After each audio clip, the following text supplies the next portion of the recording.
पद्मनाभप्रियां देवीं पद्माक्षीं पद्मवासिनीं पद्मवक्त्रां पद्महस्तां वन्दे पद्मामहर्निशम् पूर्णेन्दुवदनां दिव्यरत्नाभरणभूषितां वरदाभयहस्ताढ्यां ध्यायेच्चन्द्रसहोदरीम् इच्छारूपां भगवतः सच्चिदानन्दरूपिणीम्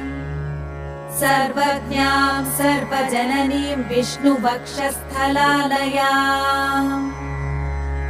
दयालुमनिशं ध्यायेत् सुखसिद्धिस्वरूपिणीम्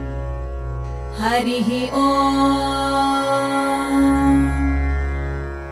नित्यागतानन्त नित्यानन्दिनी जनरञ्जनी